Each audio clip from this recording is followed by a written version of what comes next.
양평에 있는 자연휴양림에 다녀왔었거든요. 아무래도 숲속이고 하다 보니까 오염이 덜 된 곳이었어요. 공기도 맑고 물도 깨끗한 그런 지역이었습니다. 저희는 야영을 했는데 계속 3일 내내 비가 왔었습니다. 거기 2박 3일 머물렀는데 화장실에 이렇게 가보니까 뭐라고 안내가 되어 있냐 하면은 쓰레기를 방치해 놓고 가지 말라 이런 말이 있더라고요. 왜 그러냐 하면 쓰레기를 방치해 놓고 가면은 거기 있는 야생 동물들이 와가지고 헤집고 다니기 때문에 자연이 훼손된다. 뭐 이렇게 안내가 되어 있더라고요. 당연한 거죠. 그것을 보면서 생각되는 것이 뭐냐 하면은 자연의 모습은 그대로 보존하는 것이 가장 아름다운 것이고 그게 가장 이상적인 모습이죠. 환경 문제라고 하는 것이 그런 겁니다. 지금 환경 때문에 야기되는 문제들이 상당히 많잖아요. 특히 기후 온난화 현상도 마찬가지입니다. 자, 기후 온난화, 환경 문제, 이 문제를 해결하는 방법이 뭐겠습니까? 가장 이상적인 것은 뭐냐 하면은 원래의 모습대로 돌려놓는 거죠. 그건 불가능하잖아요. 왜냐하면 지속적으로 산업이 이루어지다 보면은 온실가스는 발생하는 것이고, 그래서 현실적으로 국제적인 표준을 정한 것이 뭡니까?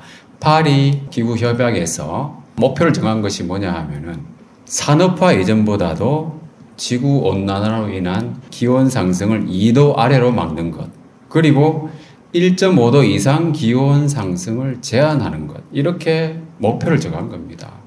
그러나 우리가 알다시피 작년 기준으로 보면은 2024년도 지구 평균 기온이 산업화 이전보다 1.55도가 상승한 것으로 관측됐다고 합니다. 그래프를 보시면 알겠지만은 1970년, 그죠? 이때 상당히 많이 올라왔었죠. 그 다음에 75년 이후에는 이 상승 곡선이 상당히 가파릅니다. 기하급수적으로 이게 증가한다고 볼 수 있는 거예요. 우리가 생각할 때에 인류가 당면한 가장 큰 문제는 바로 이 기후 문제가 아니겠는가. 또 환경 문제, 쓰레기가 얼마나 많습니까? 그죠? 태평양에 있는 쓰레기 섬이 우리 한반도보다 더 크다고 하잖아요. 이제 인류가 과연 생존을 이어나갈 수 있을 것인가 하는 문제입니다. 그래서 이 문제를 해결하지 못하면은, 그죠? 결국은 파멸로 가게 될 수도 있다 하는 위기감이 있는 겁니다. 그렇다면은 우리가 이 문제를 해결한다고 하는 것을 무엇을 의미하는가? 다시 말하면 개혁이라고 하는 것은 도대체 무슨 뜻이냐 하는 겁니다. 가장 이상적인 것은 원래의 완전한 모습으로 되돌리는 것이 바로 개혁이라는 거예요. 그것이 바로 문제 해결이라는 겁니다. 문제가 없는 상태를 만드는 것이죠. 그래서 오늘 본문에 보면은 우리가 여호야다라고 하는 아주 훌륭한 분이 나오죠. 그분이 유다를 개혁을 하는데 어떻게 개혁을 하는가를 우리가 좀 살펴보겠습니다. 이 여호야다 제사장이라고 하는 분은 모든 것을 제자리에 돌려놓으려고 했다는 겁니다. 엉망이 되어 있는 유다의 모습을 무언가를 새롭게 하려고 하는 것이 아니라는 것이 중요하다는 거예요. 개혁이라고 하는 것, 문제 해결이라고 하는 것은 무언가를 새로운 것을 찾아서 하는 것이 아닙니다. 그것이 바로 개혁의 본질이라는 거예요. 원래의 완전한 모습으로 되돌려 놓는 것. 지난주에 우리가 나눈 것처럼 여호사밧이 부귀와 영광을 크게 떨쳤는데 그때 아합 가문과 인적 관계를 맺었다 그랬잖아요. 그래서 문제가 생긴 거죠. 여호사밧이 여기 아합이 있습니다. 아합 가문과 인적 관계를 맺었다는 말은 아합의 딸, 아합이 이세벨이라고 하는 사람과 결혼했었잖아요. 그래서 이세벨과 결혼해가지고 아들을 낳았는데 그 중에 이제 딸이 아달랴입니다.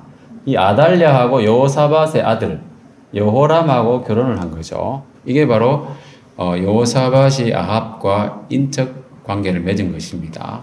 자, 그랬는데 나중에 20장 35절 말씀을 보면은 여호사밧이 아하시야라고 하는 사람, 그러니까 아합의 아들이죠. 그죠? 아합의 아들로서 이스라엘을 다스리고 있던 아하시야와 교제를 했습니다. 근데 여기 뭐라고 되어 있냐면은 아하시야는 심히 악을 행하는 자였더라 그랬어요. 상당히 못된 사람이었어요. 예, 여기 여호사밧이 그러니까 유다 왕들 중에서는 아주 선한 왕으로 평가되는 왕이긴 했지만은 너무나 큰 잘못을 한 거예요. 예. 자, 그리고 보시면은 여호사밧의 아들 여호람이잖아요. 여호람이 왕이 된 이후에는 자기 아우들을 다 죽였어요. 그러니까 이 사람도 아주 못된 짓을 한 거죠. 아달랴가 부인이잖아요. 그죠? 아달랴는 이세벨의 딸이고 그렇게 되는 겁니다. 그리고 또 21장 16절부터 이렇게 말씀 보시면은 하나님께서 이 여호람을 징계를 하시는 거죠. 징벌을 하십니다. 그래가지고 막내 아들 여호아하스 외에는 한 아들도 남지 않도록 아라비아 사람들이 와가지고 탈취하고 죽이고 한 겁니다. 그래서 말하자면 여호아하스가 또 아하시아 같은 사람인데 다르게 불리는 이름입니다. 그래서 여기 보면은 뭐 여호람이 여기도 있고 아하시아가 여기도 있고 한데 인적 관계를 맺다 보니까 이름도 서로 뭐 이렇게 비슷하게 많이 지었던 것 같아요. 자, 그리고 또 보시면은 아하시아가 왕이 될 때에 그 엄마가 말하자면 아달랴였잖아요. 그러니까 엄마의 말을 잘 듣다 보니까 못된 짓을 많이 한 거죠. 엄마가 나쁜 사람이니까. 이 어머니가 꿰어서 악을 행하게 했다. 그걸 돼 있잖아요. 예, 그렇게 되고 있고. 그 다음에 또 보시면은 아하시아가 이쪽 인적 관계니까 자주 왕래를 했을 거 아닙니까? 그죠? 그러니까 여호람이 또 나쁜 사람이었잖아요. 이 사람도 못된 왕이었거든요. 이스라엘에. 근데 이 사람이 말하자면은 그 하나님께서 예후를 통해서 여기 보면은 뒤에 나오는데 이 예후를 통해서 이스라엘 아합 가문을 멸하시는 내용이 나오거든요. 예후를 통해서 멸하시는데 그때 요람이 다쳤어요. 요람이 또 요람으로 또 불립니다. 요람이 다쳤어요. 근데 또 아하시아하고 또 요람하고 또 친하잖아요. 그죠? 그러니까 아하시아가 요람한테 가가지고 병문안을 한 거예요. 근데 이 갔더니 또 해를 입은 거예요. 어떻게 해를 입었냐 하면은 아하시아가 갔다가 예후가 말하자면 이 예후한테 또 혼이 난 거죠. 그래가지고 아하시아는 도망가면서 숨었는데 예후가 찾아가지고 결국은 죽였습니다. 그래도 아하시아도 봉변을 당한 것이죠. 여호람한테 갔다가. 그러니까 이 여호사밧이 아합하고 인적 관계를 맺은 것은 엄청난 잘못을 한 거예요. 그랬더니 아하시아가 죽어버렸잖아요. 그러니까 이 왕이 없는 거예요. 유다에는. 그러니까 아하시아의 집이 약하여 왕위를 힘으로 지키지 못하게 됐다고 그랬잖아요. 그리고 이제 그때 이 엄마가 아달랴가 딱 보니까 왕이 없는 거예요. 그러니까 자기가 이제 왕이 돼야 되겠다 싶어가지고 자기가 유다 집의 왕국의 씨를 다 진멸하려고 시도를 한 겁니다. 다 죽이려고 했는데 이때 그 요아스라고 하는 갓난 아기를 왕의 딸 여호사밧이 몰래 빼내가지고 아달랴를 피하게 했다고 그랬습니다. 그래서 아달랴가 요아스를 죽이지 못했습니다. 근데 여호사밧이라는 이 사람은 바로 제사장 여호야다의 아내였다. 이렇게 나옵니다. 자, 내용이 좀 이해가 되시죠? 예, 이렇게 됐습니다. 그래서 이 가문이 아주 그냥 둘이 인적 관계를 맺다 보니까 엉망이 된 것이죠. 예. 그래서 요아스가 그들과 함께 하나님의 전에 6년을 숨어 있었습니다.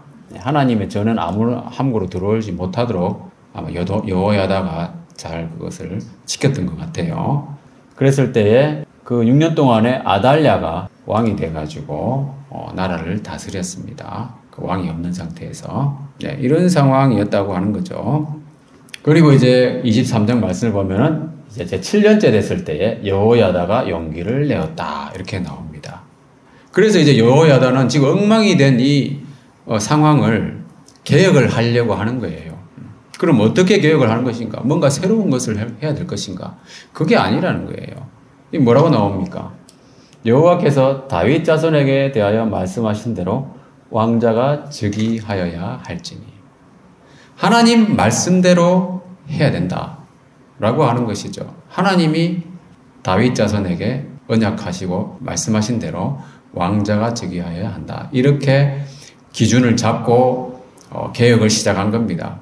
자, 그래서 나중에는 요아스를 인도해가지고 왕을 나라 보좌에 앉혔다고 했습니다. 그래서 모든 것을 제자리에 돌려놓는 것이 바로 개혁입니다. 여러분, 개혁의 의미를 여러분 분명하게 아셔야 돼요. 뭔가를 새로운 것을 추진하고 새로운 걸 도입해가지고 하는 것이 아닙니다. 기본적으로는 원래 완전한 모습으로 되돌리는 것인데 여호와의 말씀대로, 하나님 말씀대로 한다는 것이에요. 그리고 왕의 자리에 있어야 된다는 거예요. 그죠? 나라의 보좌에 있어야 된다고 하는 겁니다. 여기 제가 지면이 부족해서 다 적지 못했지만은 오늘 본문에도 나오잖아요. 그죠? 제사장은 제사장의 역할을 해야 되는 것이고 레위 사람들은 또 레위 사람들의 역할을 해야 되는 거예요. 이 말씀 보면은 직원들을 세웠다고 그러네요. 하나님의 전에, 여호와의 전에 직원들을 세웠습니다. 그래가지고 이 사람들은 어떤 사람들이냐 하면은 모세의 율법에 기록한 대로 여호와께 번제를 드리는 사람들이었다는 겁니다. 기준이 뭡니까? 모세의 율법에 기록한 대로 하는 거예요. 새로운 것을 하는 것이 아니고, 자, 그렇게 함으로써 예배를 회복하는 겁니다. 자, 오늘 본문의 7절에도 나왔었지만은 그 악한 여인 아달랴의 아들들이 하나님의 전을 파괴하고 또 여호와의 전의 모든 성물들을 바알들을 위하여 사용했다고 되어 있잖아요. 그러니까 아합 가문에 이 사람들이 와가지고 엉망진창으로 만들어 놨는데 예배를 완전히 망가뜨려 놓은 거예요. 그러니까 제사장 여호와다가 했던 것은 뭐냐면 예배를 회복한 거예요. 레위 사람들을 제사를 드릴 수 있는 임무 위치에 놓은 것이죠. 그래서 직원들을 세웠다고 그랬습니다. 노래도 부르고 필요한 일들을 마땅히 하도록 한 거예요. 자기 자리에서. 그렇게 예배의 회복을 도모한 것이고, 그 예배 회복이라고 하는 것은 뭡니까? 결국은 모세의 율법에 기록한 대로 하는 거예요. 새로운 방식을 추구하는 것이 아니라는 겁니다. 이 말씀 보시면은 그렇게 함으로써 나중에 요아스도, 자, 요아스는 갓난아기 때부터 6년 동안 어디서 놀았습니까? 학교 가기 전에 주로 노는 거잖아요. 7살 되기 전에는 노는 거예요. 주로 여호와의 전에서 놀았어요. 노니까는 아이들은 여러분도 아시겠지만 놀 때 이것저것 다 만져보고, 물론 여호와의 전에서 다 만져보고 했는지는 모르겠습니다만 금지한 것도 있었겠죠. 이것저것 호기심으로 다 쳐다보잖아요. 엉망진창이 되어 있는 모습을 다 본 거예요. 요아스는 자기 어릴 때부터 다 봤으니까 6년 동안 그 좁은 공간에서, 그러니까 샅샅이 알고 있는 겁니다. 그러니까 요아스는 제사장 여호야다의 훈계를 받아서 자랐잖아요. 그러니까 하나님의 전을 내가 왕이 되면 바꿔야 되겠다 이런 생각을 했겠죠. 그래서 왕이 되고 나서 언제 했는지는 정확히 안 나오지는 않지만은 여호와의 전을 수리했습니다. 그래가지고 하나님의 전을 이전 모양대로 견고하게 하니라 그랬습니다. 근데 개혁이라고 하는 것이 바로 이런 겁니다. 원래 모습 그대로 되돌리는 것이 바로 개혁이라는 거예요. 자연을 원래 모습 그대로 되돌리는 것처럼 인류는 그 일에 아마 진심일 수가 없죠. 왜냐하면 지금 당장 먹고 살기가 급하기 때문에 온실가스를 배출하는 일을 할 수밖에 없는 거예요. 그죠? 자, 그래서 예배의 회복이라고 하는 것은 하나님의 전을 이전 모양대로 되돌리는 것이다. 하나님 말씀에 기록된 대로 하는 것이고, 그래서 우리도 말하자면은 우리의 삶을 개혁하고 싶다. 그랬을 때에 무엇을 해야 되겠습니까? 모든 것을 제자리에 돌려놓아야 돼요. 내가 지금 무슨 위치에 있는가? 그죠? 하나님 말씀대로 살아야 되는 겁니다. 그 말씀을 알아야 말씀대로 살 거 아닙니까? 그죠? 그 매일매일 말씀 읽어야 되는 거예요. 매일매일 조금씩이라도. 제가 여러분들에게 정말 부탁드리는 거예요. 제발 말씀을 좀 읽으세요. 성경을 읽어야 돼요. 안 그러면은 하나님이 나중에 여러분 사울이 망한 이유가 뭡니까? 여호와의 말씀을 버렸기 때문에 여호와께서도 왕을 버렸다. 이렇게 사무엘이 말하잖아요. 말씀을 귀하게 여기지 않으면은 하나님이 우리를 완전 지옥에 가게 하시지는 않겠지만은 우리 삶 속에서 하나님이 은혜를 주실 때에 상당히 제한적으로 주실 수 있다는 겁니다. 넘치는 은혜, 풍성한 은혜를 잘 경험 못 한다는 거예요. 그것을 여러분들이 꼭 기억하시고 성경을 좀 자주 읽으시고 하나님 말씀의 의미를 마음에 자주 새겼으면 좋겠습니다. 그렇게 함으로써 내 위치를 찾는 거예요. 내가 지금 어떤 상태인가? 어디로 가고 있는가? 그게 바로 제자리에 돌려놓는 겁니다. 그리고 하나님께 예배 드리는 것도 정말 온전한 마음으로 말씀에 기록된 대로 하나님의 전을 이전 모양대로라고 했잖아요. 교회는 물론 건물은 아니지만은 우리가 소수의 인원들이 모여서 예배하는 거지만은 정말 이 예배 시간을 귀하게 여겨야 되는 거예요. 그래서 저는 말씀 준비를 제대로 해야 되고 말씀을 전하는 사람으로서 그리고 여러분들을 위해서 제가 더 열심히 기도해야 되고 여러분들은 각자 위치에서 열심히 섬기고 봉사해야 되는 거예요. 그래야만이 그것이 바로 개혁인 거예요. 새로운 이벤트성 활동들 하는 것이 아니고 그것이 제대로 되지 못한 상태에서 뭐 아울리치를 간다든지 어디 누구를 지원한다든지 무슨 의미가 있습니까, 여러분? 아무 의미 없는 겁니다, 여러분. 지난번에 얘기했나요? 온누리교회 섬기는 일들이 엄청나게 많잖아요. 해외 선교도 많이 하고. 그런데 제가 보니까 이야기를 들어보니까 어떤 목사님이 타락했어요. 자금을 횡령한 거예요. 그 섬기는 게 지금 무슨 의미가 있습니까, 여러분? 안으로부터 썩어 들어가는데 그건 안 되는 겁니다. 그래서 말씀 중심으로 우리가 신앙생활을 열심히 해야 된다. 자, 그래서 우리가 이렇게 완전한 모습으로 되돌리는 것을 개혁이라고 말하는 이유는 뭐냐 하면은 여러분 해 아래는 새로운 것이 없습니다. 해 아래에는 그 전에 있었던 것이 또 있는 거예요. 약간 모양을 바꾸고 이런 겁니다. 그런데 분명히 알아야 될 것은 뭐냐면 하나님께서는 영원히 변치 아니하시는 분이라는 거예요. 그죠? 시편 말씀에 보면은 천지는 없어지겠지만은 주는 영존하시겠고 그것들은 다 옷같이 낡으리니 의복같이 바꾸시면 바뀌려니와 주는 한결같으시다 그랬습니다. 그러니까 하나님은 영원히 변치 않는 거예요. 변치 않는 것이 여러분 따분합니까? 고리타분한가요? 그게 아닙니다. 변할 게 없는 거예요. 그 완전한 영광, 존귀하신 분, 그죠? 그 하나님이잖아요. 거기서 변하면 어떻게 됩니까? 영광이 쇠퇴하는 거잖아요. 그런 분이 아니라는 겁니다. 하나님은 영원히 완전하시고 거룩하신 위대하신 분입니다. 극한의 하나님이에요. 그분이 변하시면 안 되죠.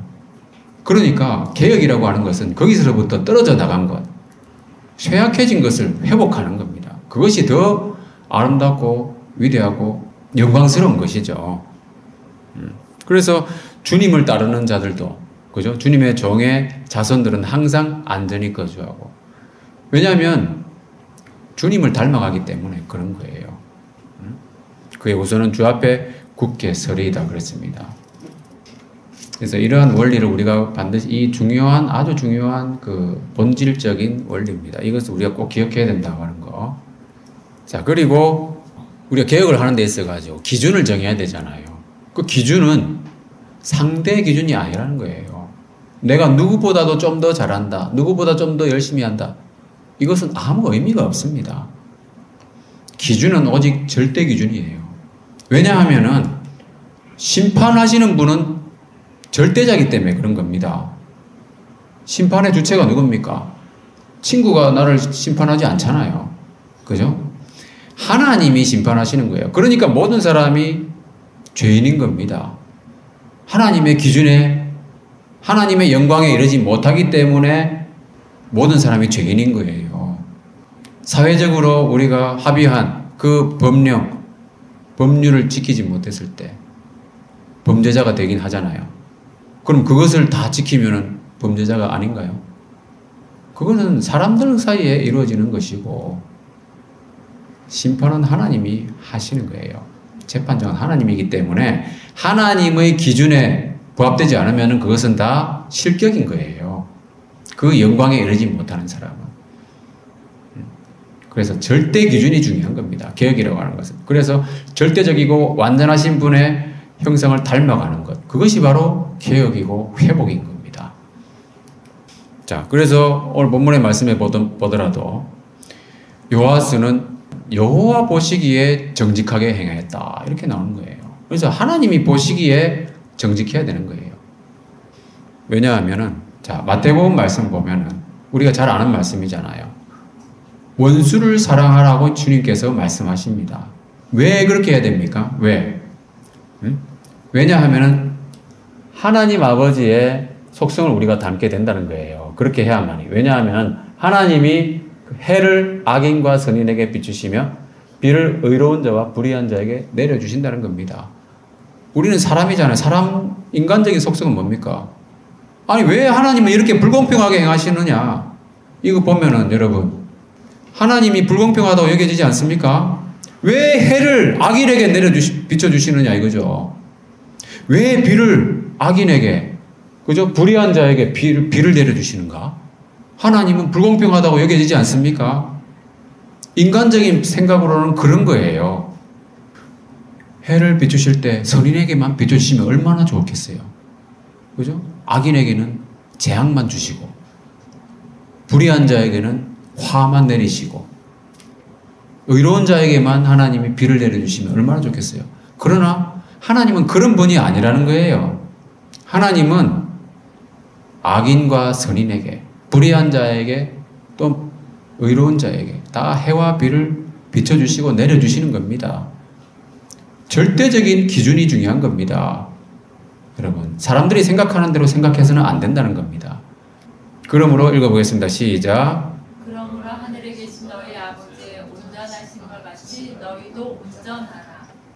그래서 우리도 정말 새롭게 되어야 된다라고 하는 것은 뭐냐 하면 결국 하나님을 닮아가는 거예요. 하나님을 닮아가는 거.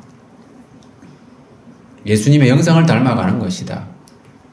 여호와 보시기에 정직한 생활을 해야 되는 것이고, 사람과의 비교는 아무 의미가 없는 것이다 하는 것을 기억할 필요가 있습니다.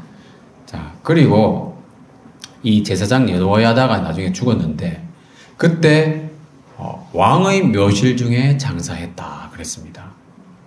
왕처럼 대우해 준 거예요, 말하자면. 물론 그분이 제사장이면서 왕이 어렸기 때문에 왕을 많이 지도했기 때문에 그런 것이기도 하겠지만은, 여기는 뭐라고 나옵니까? 왕처럼 대우한 이유는 뭐냐면 이스라엘과 하나님과 그의 성전에 대하여 선을 행하였다. 이것이 바로 하나님이 보시는 선의 기준이에요. 여러분, 다른 사람한테 잘해주지 않습니까? 자기가 특히 잘해주는 사람이 있잖아요. 그죠? 그러나 갈라디아서 말씀해 보더라도 선을 행할 때에 모든 이에게 착한 일을 해야 됩니다. 우리는. 그죠? 친절하게 대해야 되는 거예요. 그런데 특히 뭐라고 했습니까? 특히 믿음의 가정들에게 선을 행하라는 거예요.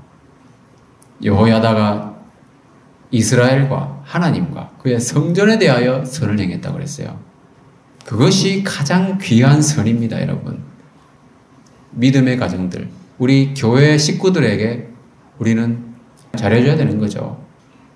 잘해준다는 것이 무조건 뭐 퍼주는 게 아니고 사랑과 선행을 격려하는 거잖아요. 그래서 이스라엘과 하나님과 그의 성전에 대한 선한 행위라고 하는 것은 믿음의 가정들에게 하는 것이 중요하다는 것을 우리에게 시사해주고 있습니다.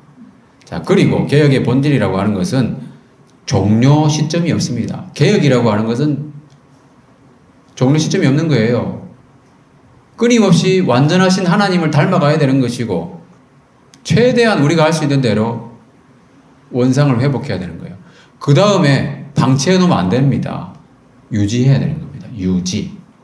그래서 24장 2절의 말씀에 보면은 제사장 여호야다가 세상에 사는 모든 날에 요아스가 하나님 여호와 보시기에 정직하게 행했다라고 나옵니다. 근데 이제 여호야다가 죽었습니다. 그죠? 죽은 이후에는 어떻게 됐습니까? 죽고 나니까는 그 권위 있는 사람이 사라졌잖아요. 그러니까는 불량배들이 와가지고 왕을 미혹한 거예요. 그래서 성전을 버리고, 그죠? 우상 숭배를 하기 시작한 거예요. 이런 일이 발생하면 안 된다는 겁니다. 그죠? 그러니까 우리가 생각해야 될 건 뭐냐면, 세상에 사는 모든 날 동안이라고 유지했다고 했는데, 회복한 후에 계속 그것을 지켜나가는 역할을 잘 해야 된다고 하는 거예요. 여호야다의 그 역할이 얼마나 중요했는가를 볼 수가 있는 거잖아요. 자, 오늘 본문의 말씀을 보면은 우리가 특이한 점을 볼 수가 있어요. 여호야다라고 하는 분은 우리 조금 전에도 살펴봤지만은 왕처럼 대우를 받았잖아요. 또 왕의 역할을 한 거예요, 실제로. 그죠? 여기 보시면은 자기가 모든 백성과 왕 사이에 언약을 세웠다. 총괄 업무를 한 거예요, 말하자면. 총괄 업무를. 그래서, 여기 보면은 우상숭배하는 그 제사장을 처단하기도 하고, 그 다음에 전에 직원들을 세워가지고 레위 사람들이 일할 수 있도록 여건을 마련해 주기도 하고. 이건 누가 했다고 했습니까? 여호야다가 했는데, 그 전에 다윗이 이 일을 다 주관해가지고 했던 거예요. 자, 이걸 통해서 우리가 알 수 있는 게 뭡니까? 여호야다는 정말 왕 같은 제사장이었어요. 그죠? 그리고 다윗은 어떤 사람이었습니까? 다윗은 제사장 같은 왕이었어요. 다윗이 레위 사람들을 다 세우고 찬양대도 만들고 그렇게 했잖아요. 그리고 시편 말씀을 보면은 다윗이 기록한 시편이 많잖아요. 선지자적인 역할도 많이 했던 사람이었어요. 다윗이 물론 예수님을 예표하는 인물이었기 때문에 그런 것도 있겠지만은. 자, 그래서 왕 같은 제사장, 제사장 같은 왕이 사는 모든 날 동안에는 개혁이 정말 잘 이루어졌다는 거예요. 원상이 회복되고 유지되는 역할들이 잘 이루어졌다는 겁니다.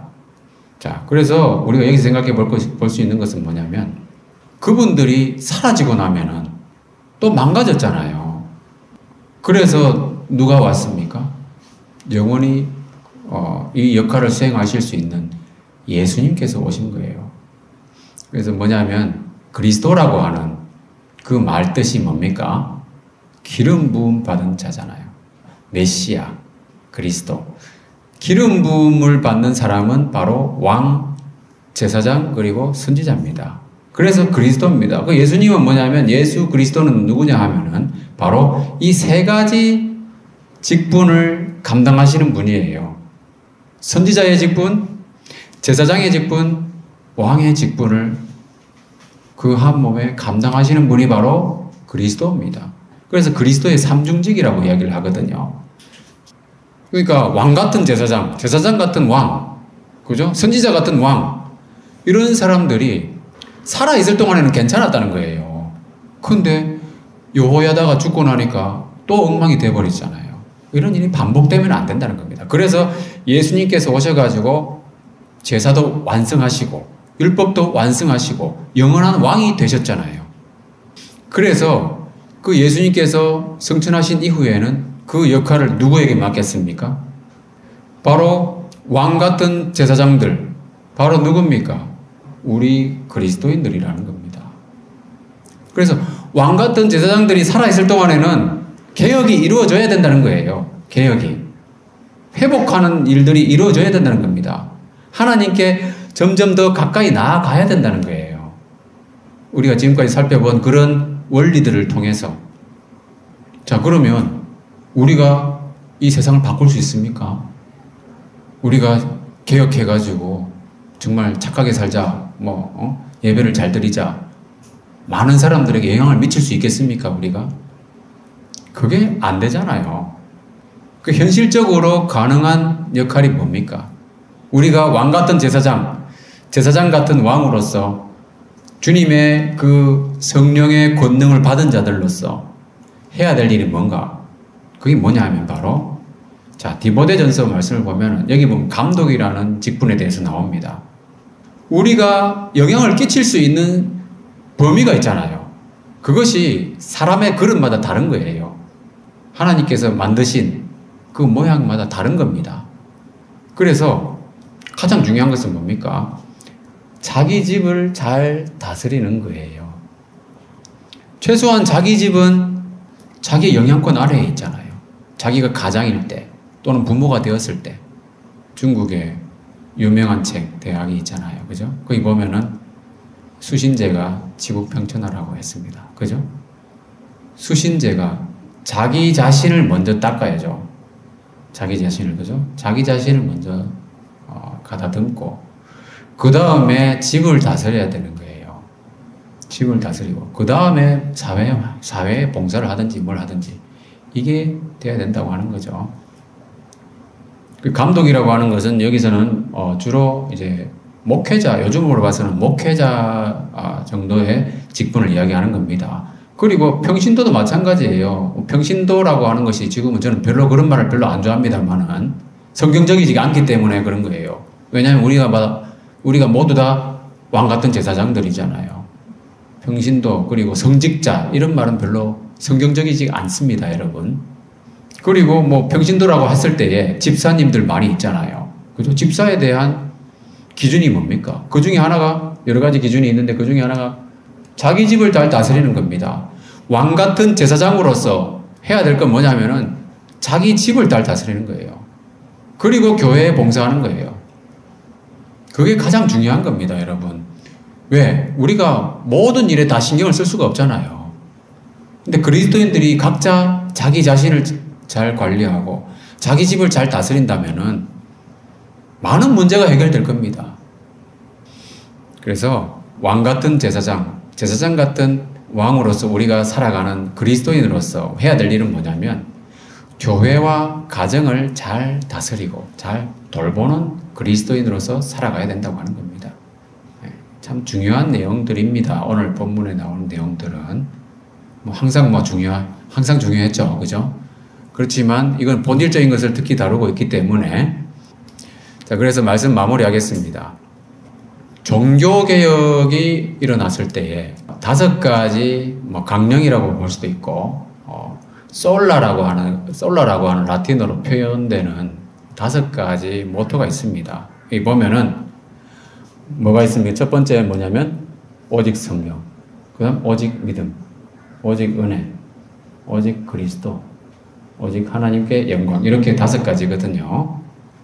자, 이 종합적으로 뭡니까? 종교를 개혁한다. 그 당시에 가톨릭이 엄청나게 부패했잖아요. 그것을 개혁한다고 하는 것은 뭐냐는 거죠. 성경으로 돌아가야 된다는 거예요. 성경에 가르친 대로 믿음으로 구원받는 것을 전해야 된다는 겁니다.